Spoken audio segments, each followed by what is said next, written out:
Hello everyone, welcome to this channel. আজকের এই ভিডিওটিতে আমি তোমাদের সাথে কিছু গুরুত্বপূর্ণ এমসিকিউ আলোচনা করব, যেগুলো আপকামিং যে কোনো কম্পিটিটিভ এক্সামসের জন্য গুরুত্বপূর্ণ। সামনেই তোমাদের মিসলেনিয়াসের পরীক্ষা রয়েছে, তাই ভিডিওটি স্কিপ না করে শেষ পর্যন্ত দেখো। আশা করছি তোমরা কমন নিশ্চয়ই পাবে। কোশ্চেন নাম্বার 1, ইন্ডিয়া লিগের স্বাধীনতা কোন চুক্তির বিরোধিতায় প্রতিষ্ঠিত হয়েছিল? অপশান কি দেওয়া রয়েছে দেখতে পাচ্ছ, বিভিন্ন চুক্তির নাম। সঠিক উত্তর কি হবে? Option C, Nehru report. 1928 সালের ডিসেম্বর মাসে, মানে কংগ্রেসের বার্ষিক অধিবেশনের ঠিক আগে, যখন নেহেরু রিপোর্টের সময়, তখন বামেরা এই নেহেরু রিপোর্টের বিরোধিতা করেছিল। ওরা পূর্ণ স্বাধীনতা চায়নি, ওরা একটি মাত্র আধিপত্য চেয়েছিল। ঠিক আছে, কিন্তু ইতিমধ্যে 1928 সালের এপ্রিল মাসে জওহরলাল নেহেরু এবং সুভাষচন্দ্র বসুকে সেক্রেটারি করে ইন্ডিয়ান লিগের জন্য স্বাধীনতা গঠিত হয়েছিল। নেক্সট প্রশ্ন, কে অনঙ্গ রচনা করেন? অপশান কি দেয়া রয়েছে দেখতে পাচ্ছ। অনঙ্গ হচ্ছে কার রচনা? সঠিক উত্তর কি হবে দেখে নেব। সঠিক উত্তর হবে অপশান এ, জ্ঞানেশ্বর, বা ওনাকে জ্ঞানদেব নামেও উনি পরিচিত। ওনার রচনাগুলির মধ্যে অনঙ্গ হচ্ছে একটি বিখ্যাত রচনা।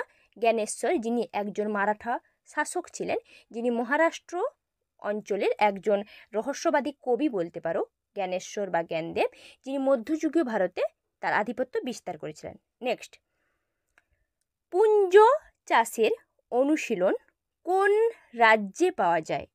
সঠিক উত্তর কি হবে? Option A, Kerala. পুঞ্জ বা পুঞ্জা চাষ বলা হয়। কেরালা হচ্ছে কুত্তানাদ, একমাত্র অঞ্চল যেটা হচ্ছে সমুদ্রপৃষ্ঠের নিচে অবস্থিত। ঠিক আছে, মানে যেটা চাষ করা হয় ওখানে সমুদ্রপৃষ্ঠের নিচে, যেখানে ব্যারাকোটে কিছুগুলো জলপথ রয়েছে, কিছু যেগুলো হচ্ছে জলপথ হচ্ছে মানে কৃষিকাজের জন্য উপযুক্ত বলতে পারো। আর পুঞ্জা চাষ ঠিক একই রকমভাবে, মানে ব্যারিকোটের কিছু জলাধার বা কিছু জমি থেকে পুনরুদ্ধার করা ব্যাক ওয়াটার থেকে জলাধার, যেগুলোতে হচ্ছে পুঞ্জা চাষ হয়, যেরকম নারকেল, ধান, ইয়াম, ওগুলো। ঠিক আছে, যেগুলো হচ্ছে কেরালা রাজ্যে দেখতে পাওয়া যায় পুঞ্জা চাষ, যেটা সমুদ্রপৃষ্ঠের নিচে হয় চাষটা। নেক্সট, দ্য হোয়াইট টাইগার বইটি কার লেখা? The White tiger. অপশান কি দেওয়া রয়েছে দেখতে পাচ্ছ।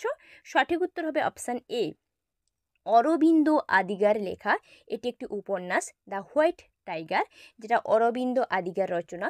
2008 সালে মাত্র 33 বছর বয়সে Aravind Adiga the White Tiger এই উপন্যাসটির জন্য উনি বুকার পুরস্কারে পুরস্কৃত হয়েছিলেন।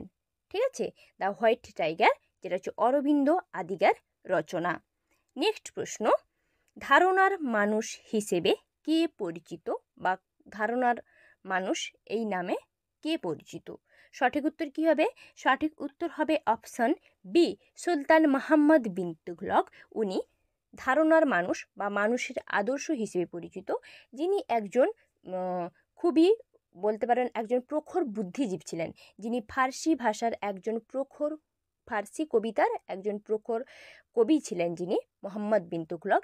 উনি খুবই ভালো একজন শাসক ছিলেন, উনার বুদ্ধিমত্তা, উনার শাসন কার্য খুবই সুন্দর, কিন্তু উনার অধৈর্যতা এবং বিচারাধীন কিছু, মানে হুট করে উনি সিদ্ধান্ত নিতেন, উনাকে পাগলা রাজা হিসেবে ভূষিত করা হয়েছিল। সেই কারণে উনি একজন খুব ভালো শাসক হতে পারেননি, কিন্তু উনি মানুষের আদর্শ বা ধারণার মানুষ নামে পরিচিত। নেক্সট, সম্প্রতি কে ব্যাংক অফ মহারাষ্ট্রের এমডি এবং সিইও হিসেবে নিযুক্ত হয়েছেন? সঠিক উত্তর কি হবে? সঠিক উত্তর হবে অপশান সি, নিধু সাক্সেনা। নিধু সাক্সেনা সম্প্রতি ব্যাংক অফ মহারাষ্ট্রের এমডি এবং সিইও হয়েছেন। নেক্সট, রাষ্ট্রপতি কার সুপারিশ অনুযায়ী জরুরি অবস্থা ঘোষণা করেন? একজন রাষ্ট্রপতি কার সুপারিশ অনুসারে? সঠিক উত্তর হবে অপশান এ, মন্ত্রী পরিষদের সুপারিশ অনুসারে জরুরি অবস্থা ঘোষণা করে থাকেন একজন রাষ্ট্রপতি। নেক্সট প্রশ্ন, উষ্ণতা বৃদ্ধি পেলে রোদ হ্রাস পায়, মানে উষ্ণতা যখন বাড়ানো হয় তখন রোদ হ্রাস পায় কার? অপশান দেখো কি দেওয়া রয়েছে। সঠিক উত্তর কি হবে? সঠিক উত্তর হবে অপশান ডি, সিলিকন, যাকে SI লিখে প্রকাশ করা হয় সিলিকন ধাতুটিকে।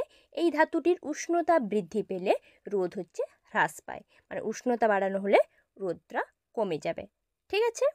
আচ্ছা, আমি নেক্সট প্রশ্ন যাচ্ছি। ভারতীয় সংবিধানে কোন পদের উল্লেখ নেই? দেখো, অপশানে বিভিন্ন রকম পদের নাম দেওয়া রয়েছে, তার মধ্যে কোন পদের উল্লেখ ভারতীয় সংবিধানে নেই? সঠিক উত্তর হবে অপশান সি, উপপ্রধানমন্ত্রী। ভারতীয় সংবিধানে উপপ্রধানমন্ত্রী পদের উল্লেখ নেই, সেই কারণে আমাদের দেশে কোনো উপপ্রধানমন্ত্রী পদে কে নিযুক্তও নেই। ঠিক আছে? আচ্ছা, আমি নেক্সট প্রশ্ন যাচ্ছি। মানুষের দেহের সবচেয়ে বড় কোষ কোনটি? দেখো, অপশানে কোষগুলোর নাম দেওয়া রয়েছে, তার মধ্যে সবচেয়ে বড় কোষ, সঠিক উত্তর হবে অপশান সি, নিউরন বা স্নায়ুতন্ত্র বা স্নায়ু কোষ বলতে পারো। ওটা হচ্ছে মানুষের দেহের সবচেয়ে বড় কোষ। কোশ্চেন নাম্বার 11, দ্বিতীয় গোলটেবিল বৈঠকের সময় ভারতের ভাইসরয় কে ছিলেন? যখন দ্বিতীয় গোলটেবিল বৈঠক হয়েছিল তখন ভারতের ভাইসরয় পদে কে নিযুক্ত ছিলেন? সঠিক উত্তর হবে option B, Lord Wellington.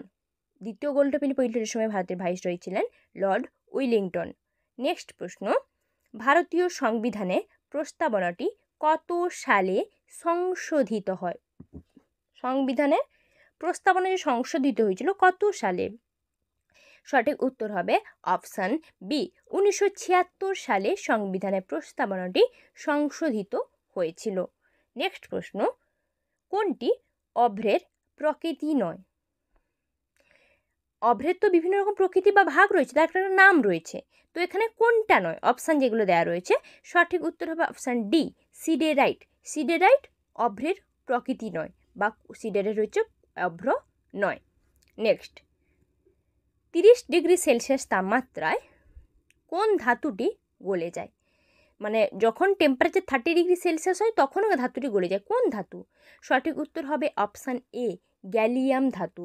Gallium ধাতু 30 ডিগ্রি সেলসিয়াস তাপমাত্রাতেও গলে যেতে পারে। ঠিক আছে?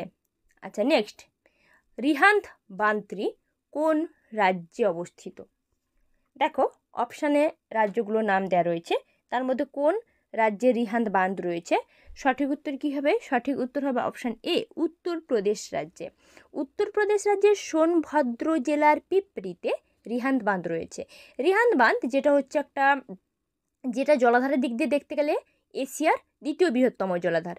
ঠিক আছে? রিহান্দ বাঁধ যেটা 1954 সালে নির্মাণ কাজ শুরু হয়েছিল এবং 1962 সালে নির্মাণ কাজ শেষ হয়েছিল, এবং এটা হচ্ছে উচ্চতার দিক দিয়ে তোমার 91.46, প্রায় বলতে পারো প্রায় 91.46 মিটার হবে এর উচ্চতা, এই রিহান্দ বাঁধ, যেটা উত্তরপ্রদেশ রাজ্যে রয়েছে। ঠিক আছে? Thanks for watching my video.